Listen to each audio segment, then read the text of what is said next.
Ladies and gentlemen, your attention please. The ceremony will begin shortly. Please take your seats. Please silence all electronic devices and refrain from flash photography. Thank you.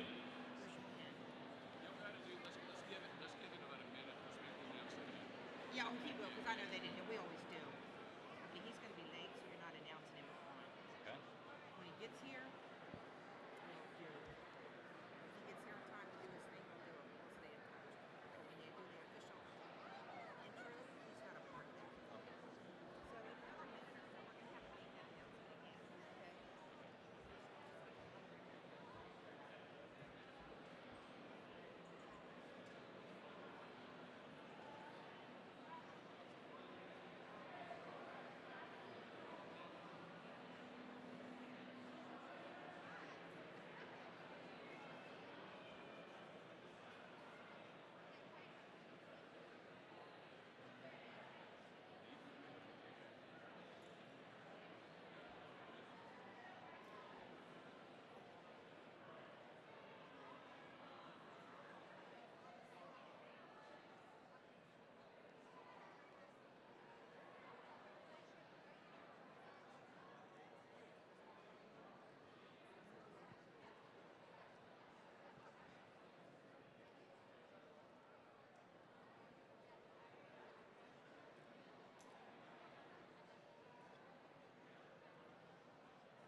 Ladies and gentlemen, your attention please. The ceremony will begin shortly. Please take your seats. Please silence all electronic devices and refrain from flash photography. Thank you. See what happens in a minute.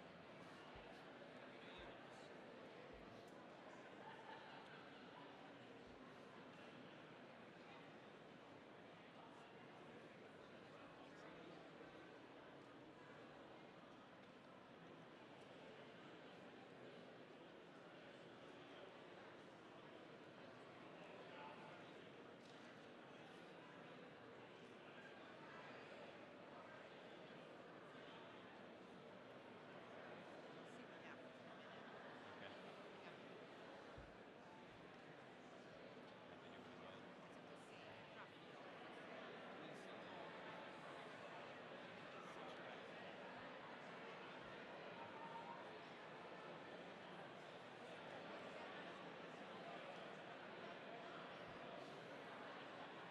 Probably.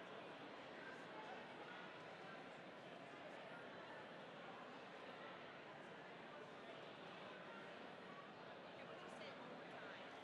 Say it, I'm trying to keep it out.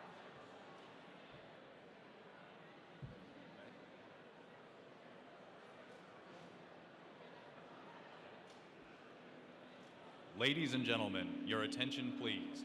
The ceremony will begin shortly. Please take your seats. Please silence all electronic devices and refrain from flash photography. Thank you.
Ladies and gentlemen, please welcome Chairman of the Senate Committee on Rules and Administration, Roy Blunt, Senate President pro tempore, Orrin Hatch, Senate Majority Leader, Mitch McConnell, Speaker of the House of Representatives, Paul D. Ryan, President George W. Bush, and Vice President Dick Cheney.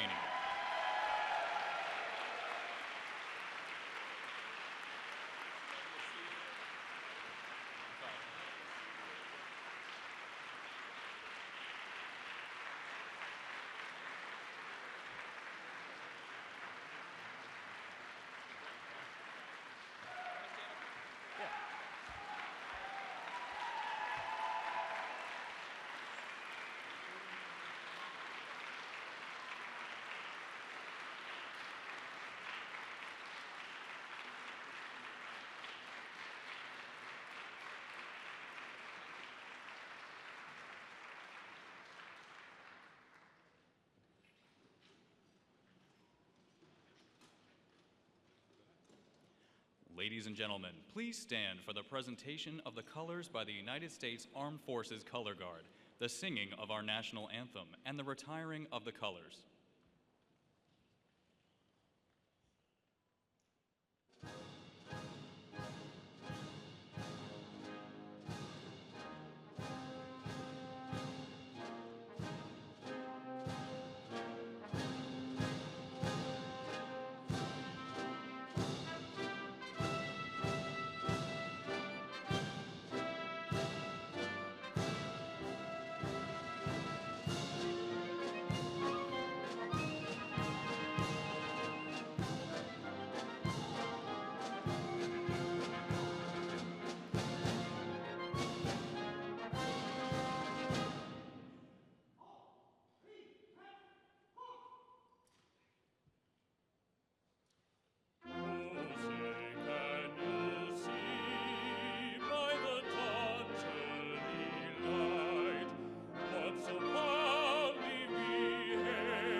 Ladies and gentlemen, please stand as the chaplain of the United States Senate, Dr. Barry Black, gives the invocation.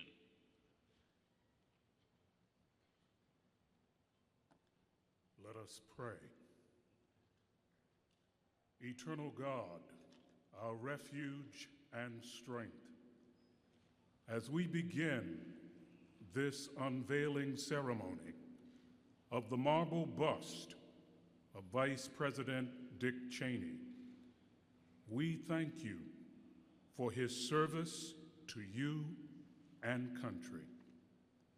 Remembering the many years he labored in the political arena, we're grateful for your gifts of people who are passionate about keeping this nation strong.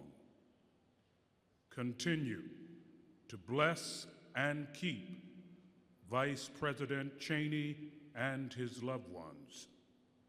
As we receive inspiration from his contributions, remind us that with your power, we are strong enough to overcome the difficulties that trouble our nation and world.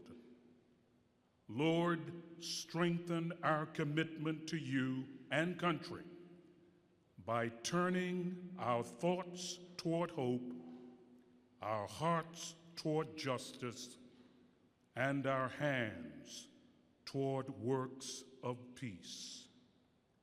We pray in your sovereign name. Amen. Please be seated.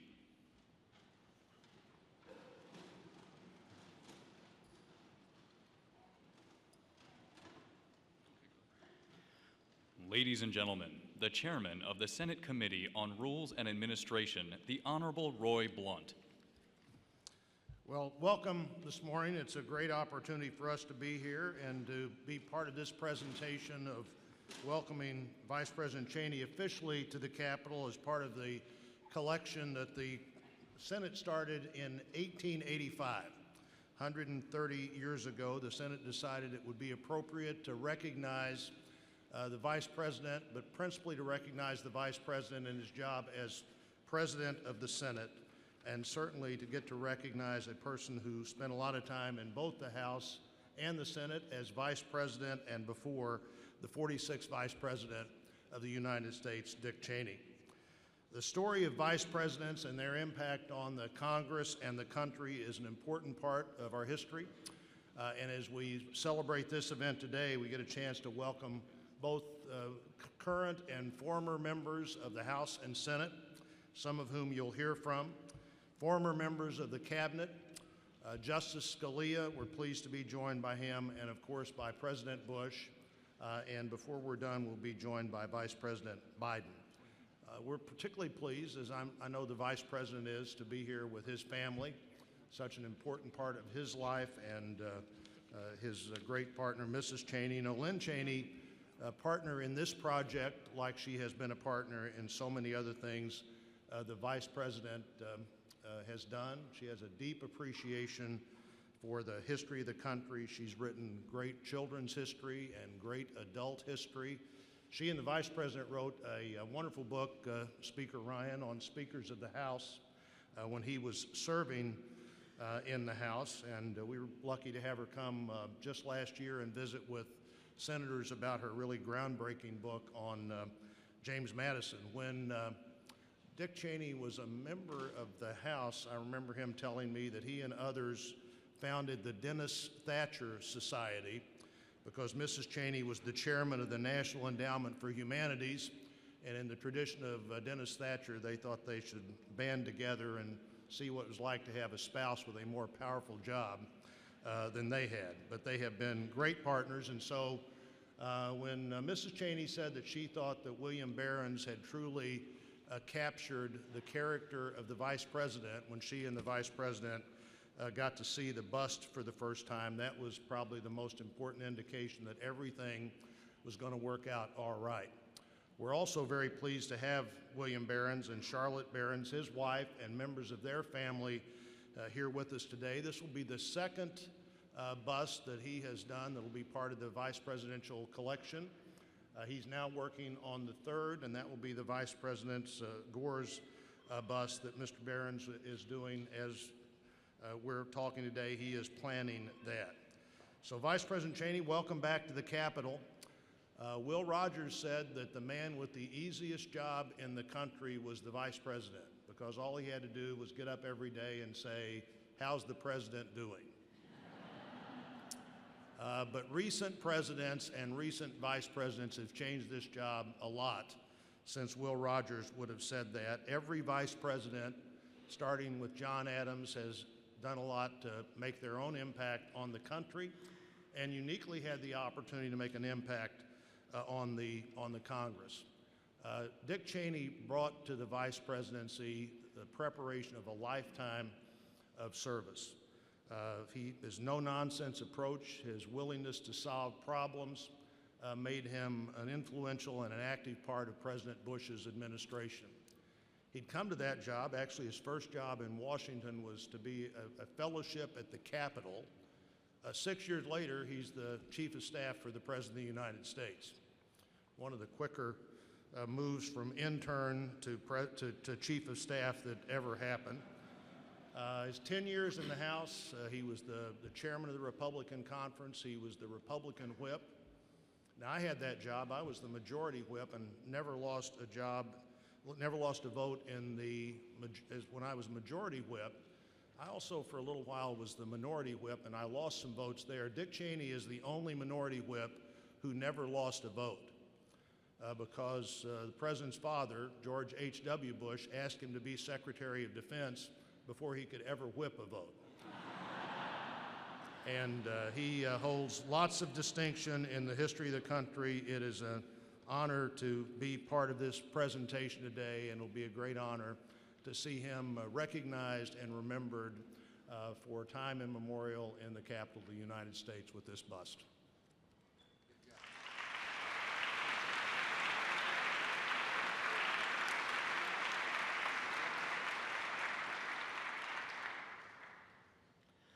Ladies and gentlemen, the Majority Leader of the Senate, the Honorable Mitch McConnell.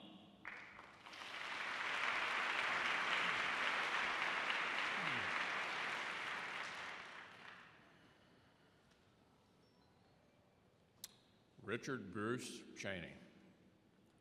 He's had one of the most interesting careers and one of the most fascinating lives of anyone you'd ever want to meet. As Roy indicated, Chief of Staff, Secretary of Defense, Member of Congress from Wyoming, House Minority Whip, Vice President to President George W. Bush, and Master Fly Fisherman. Many have spent their lives in pursuit of just one of these high offices, and many have failed in the pursuit. That this son of Casper, Wyoming succeeded says, I think, quite a lot about him. Because when Dick Cheney sets his mind to something, he's absolutely determined to achieve it. It's a trait he's well known for. And here's another one. Dick Cheney loves his family. And Len, I want to say how much I enjoyed the biography of James Madison. I had read a few others. Yours literally brought him alive. And one of the things that George Will and I agree on, that we think he's our favorite president who went to Princeton. The other one being Woodrow Wilson, who's been engulfed in some bit of controversy lately. And he loves his daughters, obviously, too. The truth is, for all the vice president's well-deserved reputation as a man of action, we all know Len is the real force in the family. Think tank scholar, public servant, a strong woman who's never afraid to share her opinion on an issue. Dick Cheney might be tough, but Len is tougher. And I think the vice president's just fine with that. Now, here's what's interesting to me as a member of the Senate, and it's the reason we're gathered here today. Dick Cheney wasn't just the Vice President of the United States, he was also the President of the United States Senate.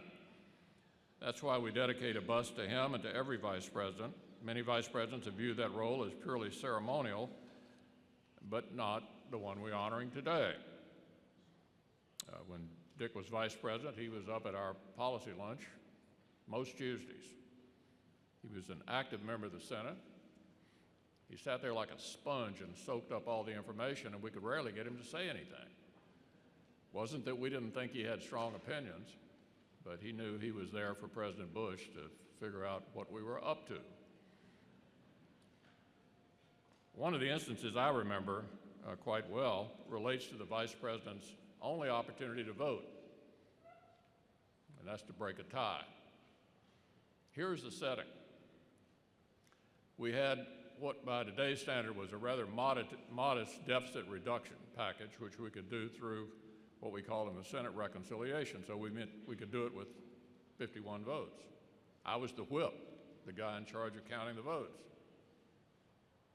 I counted, and I recounted, and I recounted. Remember, we had 55 Republicans at the time. I could only get to 50. Here was the complication. Dick was in Pakistan. Boy, I did not want to have this whip count be incorrect. So I had to call him in Pakistan, and it's 8.5 time zones away. God knows how long to fly back. And I said, we need you to come back. I sweated as he flew all the way back, hoping that we'd in fact have a tie. And alas, we did, and Dick broke the tie. That was my most memorable moment as the vote counter in the Senate. Eventually he made his way back, as I said, after all of those time zones, and mercifully, I was right in my count. We've had with us a president and a vice president who've taken very different paths in their post-presidency and post-vice presidency.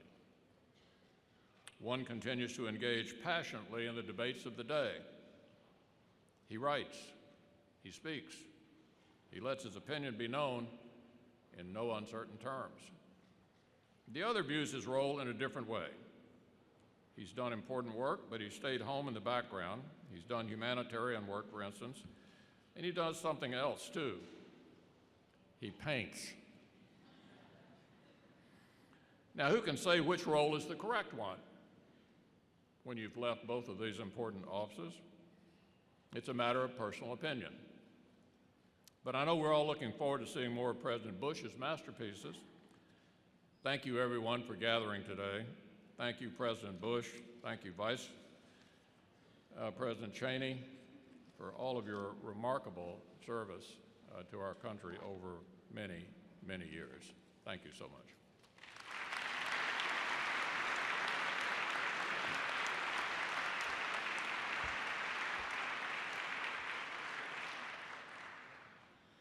Ladies and gentlemen, the Speaker of the House of Representatives, the Honorable Paul Ryan. Thank you. Thank you very much, and I just want to welcome all of you to the Capitol Visitor Center, especially our honored guests and the Cheney family. So the way I see it, nobody could accuse Dick Cheney of living an inconsequential life. He was working in the White House on 9/11. He oversaw Operation Desert Storm. He worked at the side of Gerald Ford as that good man restored the presidency. He's dedicated his life to public service. And perhaps closest to my own heart, this is a man who witnessed the very first drawing of the Laffer curve.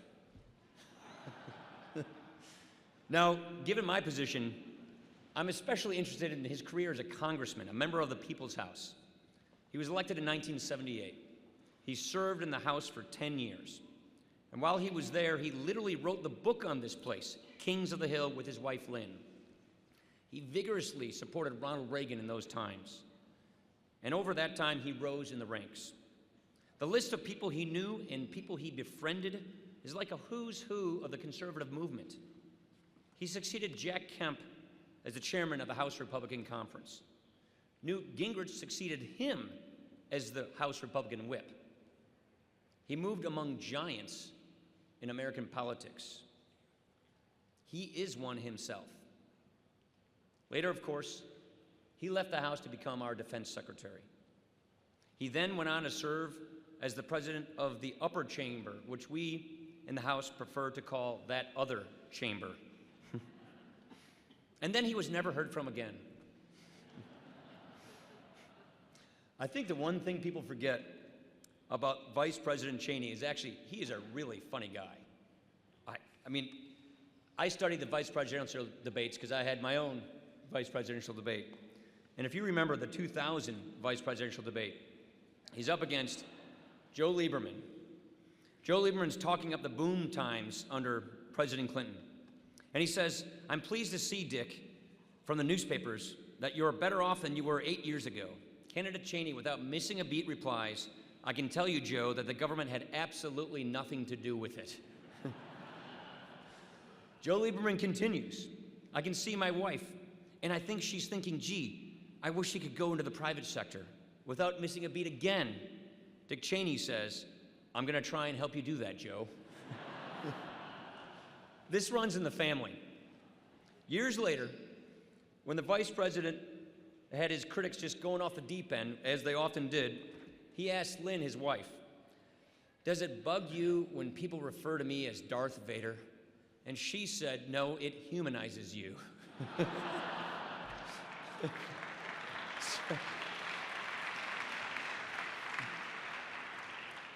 That's what I'm going to always remember about the Cheney family, that wry sense of humor, that calm determination, the fierce love of country through all the years, through war and peace. He did all he could to keep this country safe, and we all owe him a tremendous debt of gratitude. Thank you, Vice President Cheney.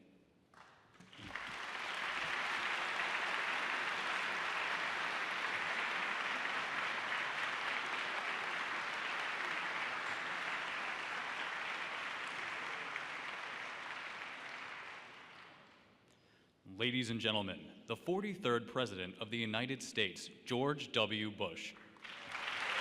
Thank you. Thank you. Thank you all. Please be seated.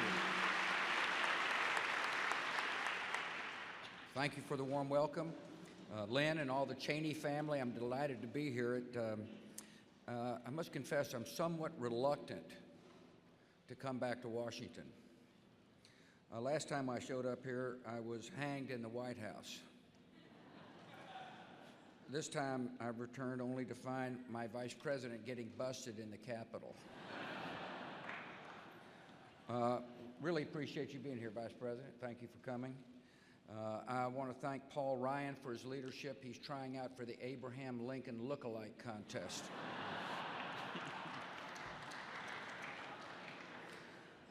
Thrilled to be with Mitch. When Dick was the president of the Senate, Mitch was the minority leader. And as the majority leader, Mitch is really in charge now. As a matter of fact, he assured me that Dick's bust would be prominently displayed in a undisclosed location. Orrin, it's great to be with you again. Thank you for your continued service, and of course, Roy Blunt, who organized this event. William Behrens is the sculptor. I can't wait to see what it looks like, William.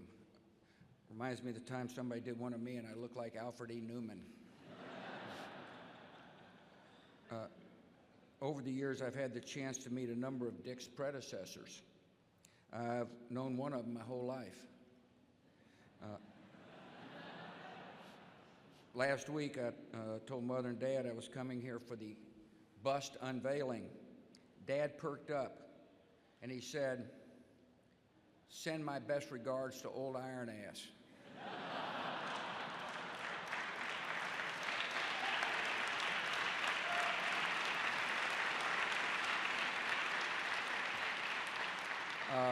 Dick, that is indeed a badge of honor. The 43rd Vice President and 41st President asked me to give you his heartfelt congratulations. He and Mom join us all in thanking you for your selfless service to our country over the years. Dick is a man of the West, as people have mentioned. I find it interesting that he was the son of a Soil Conservation Service employee, that he laid power lines for a living before he got his degree from the University of Wyoming, after he got kicked out of Yale. First came to this town in the late 60s as a PhD student working on his dissertation, which probably explains the special affection that Dick has always attracted from the world of academia. As others have mentioned, he worked on Capitol. In other words, all this experience mattered a lot. when I asked him to be the head of the Vice Presidential Search Committee.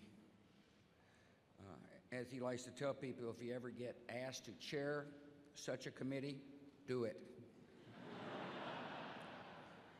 Truth is, I knew all along that Dick Cheney had the character, integrity, and judgment that I needed and wanted as a running mate. He had the experience to step in as commander-in-chief if I were to get hit by a bus or choke on a pretzel. I'm fortunate that Dick Cheney agreed to serve as vice president, and so has our country. For 8 consequential years, I benefited from his wise counsel. He was a principled and trusted advisor on the most difficult questions facing our country. He's an effective advocate on Capitol Hill. He did an exceptional job as discharging his duties as the President of the Senate. Every single time Dick cast a vote, we won.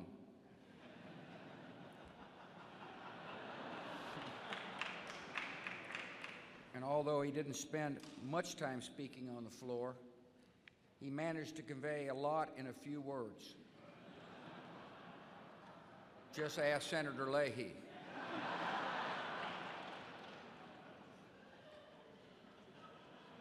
People ask, do I miss Washington? And the answer is not really. I loved our time up here, but I'm happy to be home. I do miss some things, though.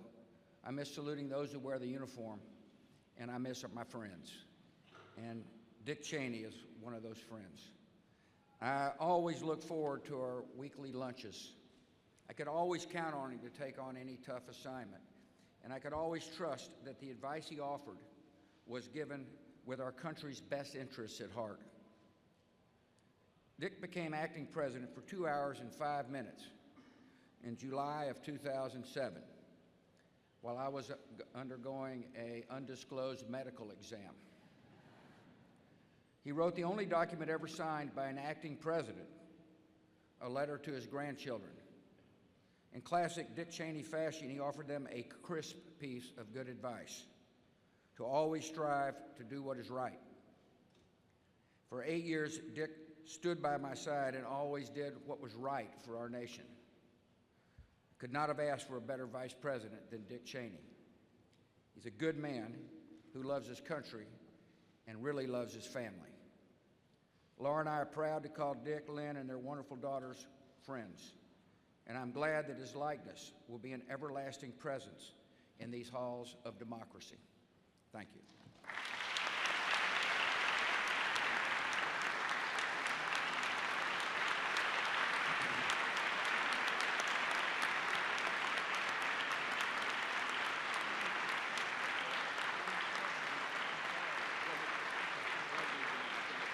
Ladies and gentlemen, the Vice President of the United States, Joe Biden.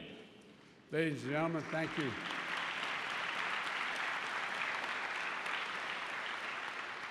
As I look around this room and up on the platform, I want to say thank you for letting me crash your family reunion. I'm afraid, I said to Dick as I walked by, I'm afraid I've blown his cover. I actually like Dick Cheney. And I'm in the other family. I've had nothing but an inordinate respect for you, Dick, and I mean that sincerely. We started about the same time, you a little bit earlier, you with Rumsfeld in the late 60s, but when I got elected in '72, President Nixon was president, and when Gerald Ford took on that awesome responsibility in a difficult time, he turned to somebody to be a strong guiding hand, and he picked the right guy. He picked the right guy. And Mr. Speaker, you said that no one would challenge a statement you then went on to make. I would say that anyone who's thinking about challenging Dick Cheney should think twice before they set about doing it. And by the way, when we changed houses, Lynn, or changed residencies, there was a cartoon that was prominently repeated across the press of Dick showing me through the basement of the White House, and there were manacles on the wall, and there were skeletons, and Dick in the cartoon looks at me and says, you may want to renovate a little bit. There was no such thing in the White House, and the only thing we ever received from the Cheneys in the White House was their good wishes and the way you tried to help us out. And I say to your daughters and all your family, the thing that my family has cared deeply, and I hope we communicated that throughout the years about Dick's health, and I'm glad to see him in such great health. And Lynn, I want to thank you and Dick and your whole family for the kindness you've shown when I lost my son, and the generosity you showed in contributing to a memorial for him. So it means a lot. It's the part of Washington people don't see enough of. Dick and I have seldom had direct conflict, but we have gone at each other's ideas hammer and tong. But I can say without fear of contradiction, there's never one single time been a harsh word, not one single time in our entire relationship. Not only to one another, but about one another. And you know, that's what's, I think, most desperately missing today in Washington, D.C. I don't ever remember, Dick, you questioning anyone's motive. You question their judgment, but not their motive. I learned that lesson a long time ago from who was then the leader of the Senate, Mike Mansfield, as a young kid.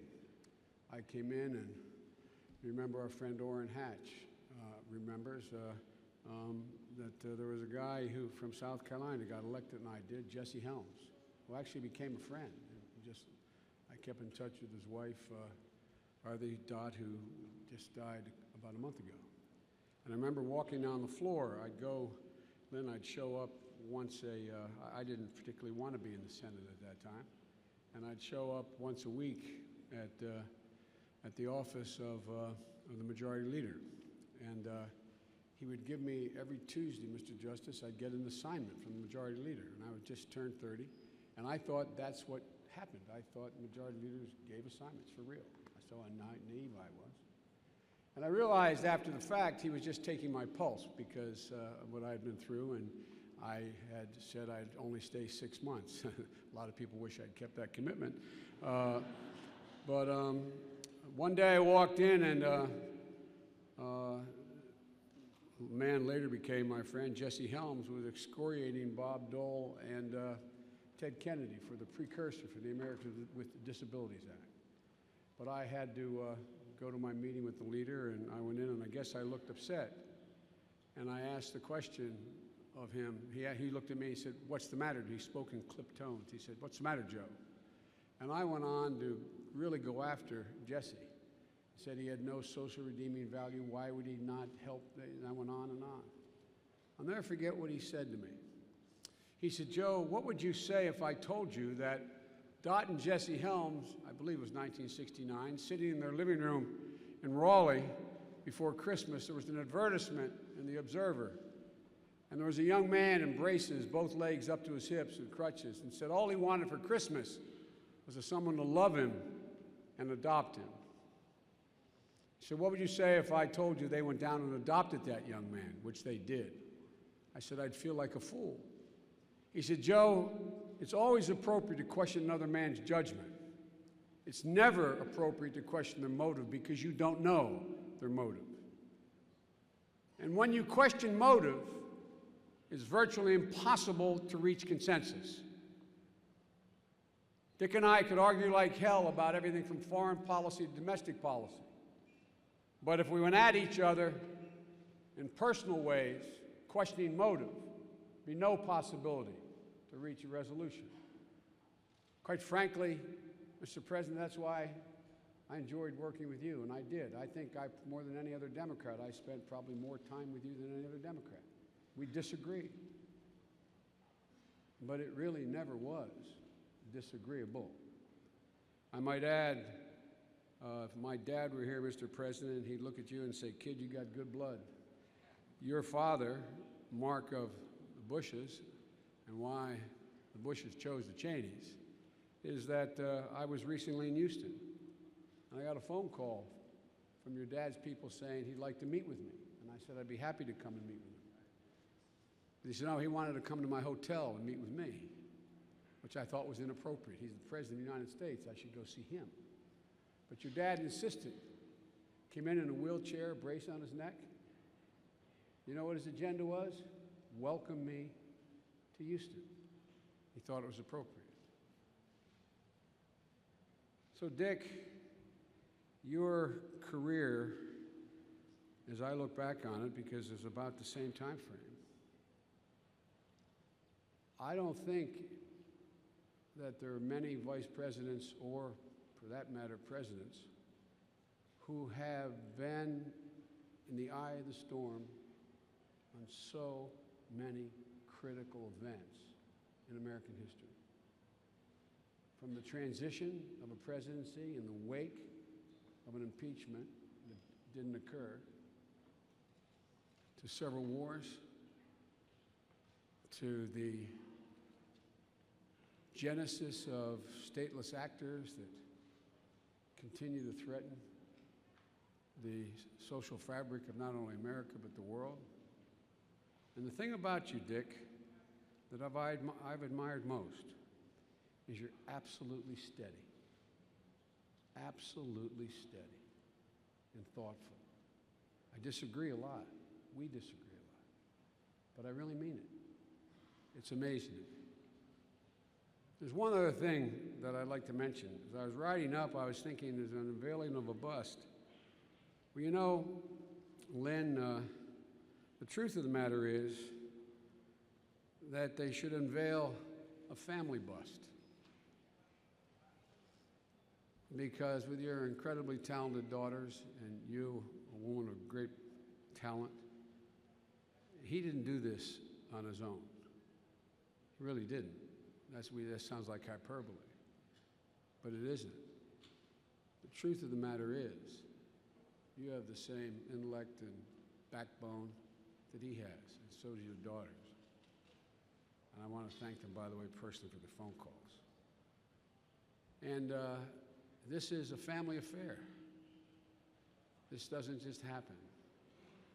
One man cannot take on as many critical roles at critical moments without the overwhelming support of their family. And it's not easy. And so I think from now on, I'm going to propose that there be a family bust. Because I know, speaking for myself, and I have no doubt, I cannot speak for Dick, would never presume to, but this recognition today goes to you as much as it does to him, and that's not hyperbole. I mean that sincerely. I mean that sincerely. You know, I consider it a privilege, Dick, to know you, to have known you, have watched you work. I just wish the hell I could have changed your mind on a half a dozen things. But all kidding aside, you have been a great asset to this country, and the way you have personally conducted yourself is a model for anyone in high public office in this country. Thank you all very much.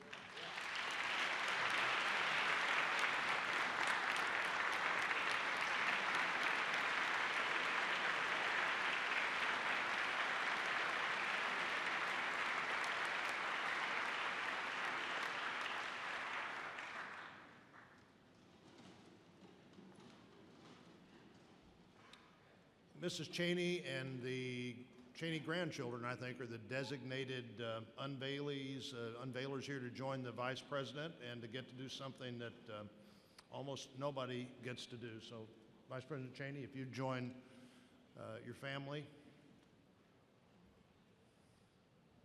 we'll see what this looks like.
Ladies and gentlemen, the 46th Vice President of the United States, Dick Cheney.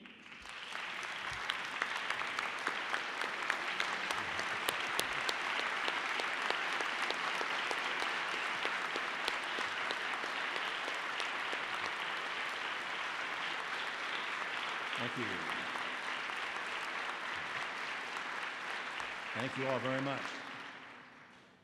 Roy, I appreciate your hosting this event today, and I'm grateful to the friends and the former colleagues that are with us. I'm especially proud to note one friend in particular. Mr. President, thanks very much for being here and for all the years we shared together.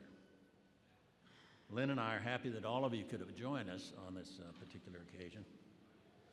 Being cast in marble is something that every vice president looks forward to.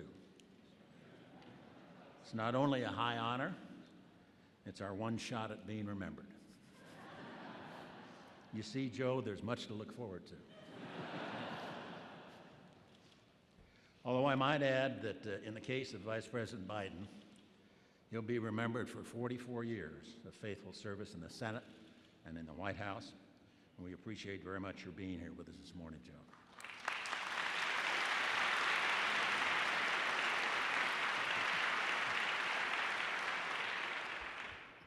I also want to note the presence of my good friend and one of the, I think, great justices of the Supreme Court. He's also a hunting buddy. And next year, Nino Scalia will mark his 30th year on the Supreme Court.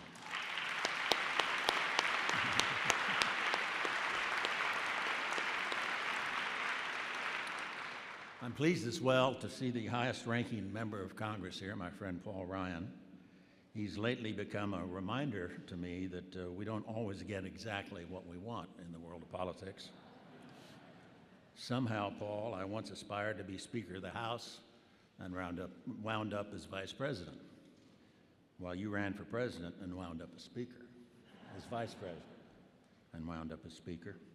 You got the job with the actual power and authority, and I got a very nice marble bust. Anyway, I can tell you, Mr. Speaker, that the position that you're now in suits you very well. I'm glad you're here, and I think the country's much better off that we've now been able to persuade you to take on this major new assignment. I also want to thank our Senate Majority Leader, Mitch McConnell, and Chairman Reince Priebus of the RNC here for their presence. I've known Mitch many, many years. We did a great deal of work together, and it was always a pleasure to deal with the issues of the day. I want to thank many of the Cheney staff and alumni in the room who were colleagues here on the Hill or at the Pentagon and in the White House. Men like Scooter Libby, David Addington, Mary Madeline, Josh Bolton. We've also got Andy Card, Don Evans, Jim Nicholson, people that I was pleased to share many years with together in the course of my career. I especially want to mention and thank the members who served on my Secret Service detail, and some of them are here this morning, including Jimmy Scott, who pulled me out of my office on 9/11 and got me to a secure, undisclosed location. But they took great care of us during those years, that they looked out for me and my family, and they will always have our gratitude and our respect. Close observers of protocol will note this morning that the Cheney bust arrives a little ahead of turn, since the honors have not yet been done to the 45th Vice President, my predecessor Al Gore. Apparently there have been a few delays in the work on Al's likeness, and it may be that I'm somehow easier to carve into stone. The Senate Rules Committee was kind enough to schedule this event anyway. I appreciate the courtesy of Chairman Blunt, Trish Kent, and the entire Rules Committee staff. I thank as well the architect of the Capitol, Stephen Ayers, and everyone in the Senate Curator's Office for arranging my place in our diverse pantheon of Vice President. And special thanks to Barbara Willannon, who retired recently as the Curator of the Capitol. As to the sculptor's work, I guess I'm not the most objective judge. I wouldn't be the first politician who went into the sculpting process thinking that no piece from the quarry could ever do justice to that face he sees every time he shaves in the morning.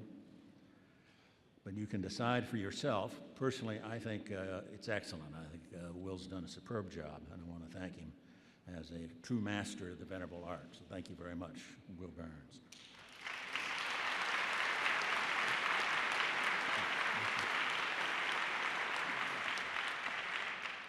If someone had told me as a young man that my name would one day rank in the list that included men like John Adams and Thomas Jefferson, Theodore Roosevelt, Calvin Coolidge, Harry Truman, I would have been amazed. Any such scenario would have seemed like a real stretch for the man who, in my early 20s, was building power line and transmission line across the state of Wyoming and beyond. In the short version, a few breaks came my way. One job always led to another in a life that's taken me to far more places than I ever expected. It took me into this Capitol for the first time in 1968 with the hopes of working for a guy named Don Rumsfeld as his congressional fellow. During that first interview, he made it clear to me that I was not what he was looking for and threw me out. A few months later, he saw the error of his ways and recruited me to be his assistant during that first term of the Nixon administration. When Jerry Ford became president, he accepted me on Don's recommendation and later made me White House Chief of Staff. Don Rumsfeld and Jerry Ford fundamentally changed my life. A decade later, I returned to the Capitol as Wyoming's sole member in the House of Representatives. I want to thank the Wyoming delegation for being here today. I had the great good fortune when I arrived in the House to begin a lifelong friendship with Bob Michael, who's with us today. Bob from Illinois was our Republican leader. He took me under his wing. He taught me everything I needed to know to speak for the people of Wyoming effectively in the House of Representatives. I'm glad you're here, Bob.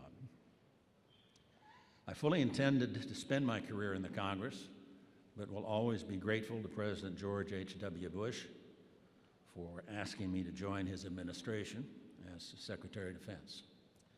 It was a special privilege to serve with the men and women of the United States military and to work with the President through Operation Desert Storm, the collapse of the Soviet Union and the end of the Cold War. If you had to design an individual to serve as Commander-in-Chief during those times, it would look a lot like George H.W. Bush, and I was proud and honored to serve him. I don't recall exactly when I was first introduced to President Bush's eldest son, but I must have made a half-decent impression. When the time came, Governor Bush needed a running mate, and I got the notion that I could help him find one. That search committee was a diligent little enterprise, and before long we found our man. In political history, the names of running mates are always bound up together, all the more if they end up winning. The Bush-Cheney ticket managed to win twice, and not without a little suspense. And all through those 2,922 days, we served together, handling serious matters in serious ways. I worked for someone who I respected and liked without reservation. He's a man of great strength, also great gentleness. He has integrity, a sense of humor, and an utter lack of pretense. And all of these are what we who shared in that journey will remember. I've been granted a few distinctions along the way in politics, and there's none I prize more than to have my name there in the story of those years besides the name of our president, George W. Bush.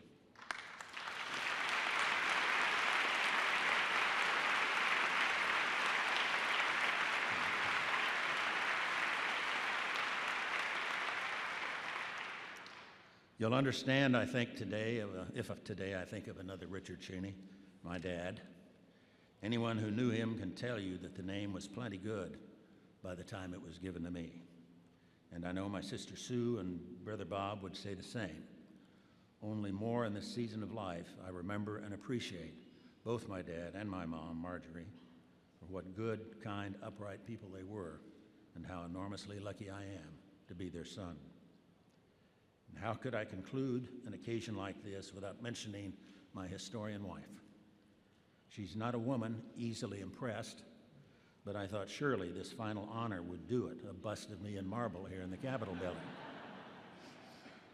I reminded Lynn this morning that if the Cheney family had not moved to Casper, Wyoming in the early 50s, we never would have met, and she would have married someone else. And Lynn responded, right, and today we'd be dedicating his marble bust in the cabin.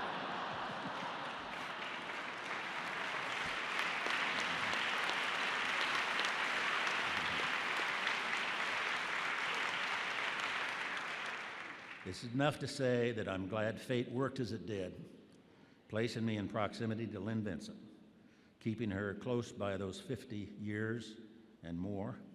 It's been a gracious walk through the years, and it's been such a joy with our daughters Liz and Mary and their families, and now with the 7 grandchildren I've lived to know and cherish. I especially want to thank this morning as well my medical team, some of whom are here today. They saved my life on a number of occasions and made all this possible. Over the years, they not only kept me alive, but they made it possible for me to lead a very full and active life. And I'm very thankful for what they've done for me over the years. It's a tremendous honor to think that this bust will reside here in the U.S. Capitol. Every now and then, even in the distant future, someone will surely wander by the old Cheney bust, maybe even stop for a moment or two, trying to recollect something of the man and the era. And whatever else that name in front of them might evoke, I would want them to know this much at least. Here was a believer in America, so fortunate in his life experiences, so blessed in his friends, and so grateful all his days to have served as Vice President of the United States of America. Thank you.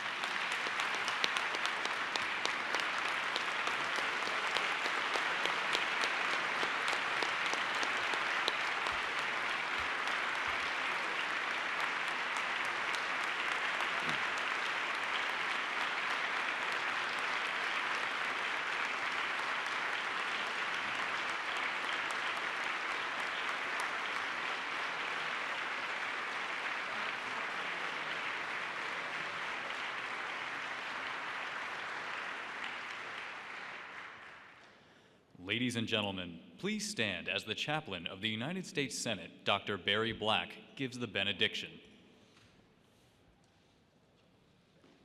Let us pray. Eternal God, who rules the raging of the sea, thank you for the gift of Vice President Richard Cheney and for his many contributions to this great nation. Continue to bless and keep us. Sustain us as we seek to take a stand on the side of love, peace, and justice. Lord, use us to cause justice to roll down like waters and righteousness like a mighty stream. Continue to keep us without stumbling or slipping. Present us before the presence of your glory one day with exceeding great joy. You are the only wise God, and to your name we ascribe glory, majesty and might, dominion and power, now and always. Amen. Ladies and gentlemen, please remain seated for the departure of the official party. Ticketed guests are invited to a reception in Statuary Hall. Please see an usher for guidance to the reception. I got to turn around and take a look at the bus.